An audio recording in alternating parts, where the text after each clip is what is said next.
Hello friends, welcome to legal and social awareness. साथियों, आज की वीडियो में मैं इंडियन पेनल कोड के सेक्शन 319 और 320 के बारे में बात करने जा रहा हूं। आप सब जानते हैं कि किसी भी क्रिमिनल केस में, खासतौर से जो आपस में लड़ाई झगड़ा मारपीट के क्रिमिनल केसेस होते हैं, तो लड़ाई झगड़ा मारपीट के क्रिमिनल केसेस में चोट एक बहुत ही महत्वपूर्ण उसका तथ्य होता, बहुत ही महत्वपूर्ण फैक्ट होता है। चोट अगर किसी व्यक्ति को आ गई है तो जो मारपीट के जो फैक्ट होते हैं फर्स्ट इंफॉर्मेशन रिपोर्ट में, उनको साबित करने के लिए इंजरी का होना एक बहुत ही महत्वपूर्ण एविडेंस माना जाता है during the trial of the case. तो इन दोनों सेक्शंस में चोट के बारे में ही कहा गया है। चोट यानी हर्ट। सेक्शन 319 में हर्ट को डिफाइन किया गया है और 320 में ग्रीवियस हर्ट को डिफाइन किया गया है। यानी हर्ट दो तरीके की होती है, एक सिंपल हर्ट और दूसरा ग्रीवियस हर्ट। उसी के संबंध में बातचीत करते हैं और देखते हैं कि इन दोनों सेक्शंस में इंडियन पेनल कोड की सेक्शन 319 और सेक्शन 320 में किस तरीके के लीगल प्रोविजन दिए गए हैं और क्या कहा गया है। साथियों, 319 में चोट को इंडियन पेनल कोड में इस तरीके से डिफाइन किया गया है। सबसे पहले उस प्रोविजन को देखते हैं। However causes bodily pain, disease और infirmity to any person is said to cause hurt.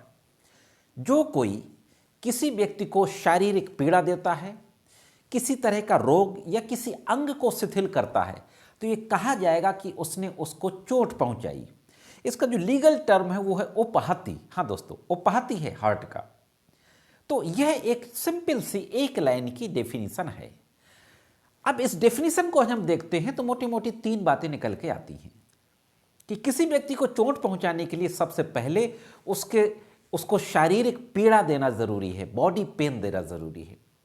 दूसरा, उसको किसी अंग को शिथिल किया जाना चाहिए और रोग पहुंचाया जाना चाहिए, यानी शारीरिक पीड़ा, उसको कोई डिजीज दी गई हो और उसके बॉडी की किसी पार्ट को शिथिल किया गया हो।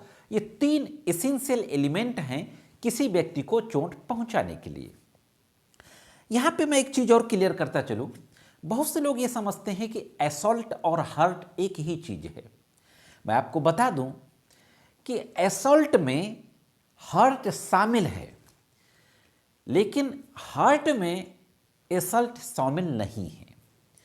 कोई अगर असल्ट हुआ है तो मुमकिन है कि उसमें हर्ट होगी, लेकिन हर हर्ट में असल्ट हो ऐसा जरूरी नहीं है। मैं आपको एक छोटे से एग्जाम्पल से समझाता हूं। किसी व्यक्ति ने किसी व्यक्ति के ऊपर खौलता हुआ पानी फेंक दिया, उबलता हुआ, उस व्यक्ति को चोट आ गई। अब पानी जो फेंकना है वो आ जाएगा असल्ट की कैटेगरी में, और जो उसने इंजरी, उसके बॉडी को पेन हुआ, हो सकता है उसका कोई अंग शिथिल हो जाए, तो ये आ जाएगा हर्ट की डेफिनेशन में। तो असल्ट और हर्ट दोनों चीजें हैं इसमें। शाब्दिक अर्थ से कुछ लोग ऐसे समझ लेते हैं, लेकिन ये एक नहीं है। अब देखते हैं कि सेक्शन 320 में क्या कहा गया है, किस तरीके के प्रोविजन दिए गए हैं। साथियों, इंडियन पेनल कोड के सेक्शन 320 एक बहुत ही इंपॉर्टेंट सेक्शन है, महत्वपूर्ण धारा है। इस धारा में ग्रीवियस हर्ट के बारे में कहा गया है। ग्रीवियस हर्ट मतलब गंभीर चोट, ग्रीवियस हर्ट। देखते हैं सबसे पहले कि ग्रीवियस हर्ट को किस तरीके से डिफाइन किया गया है और वो कौन कौन सी चोटें होती हैं जो ग्रीवियस हर्ट की कैटेगरी में आती हैं।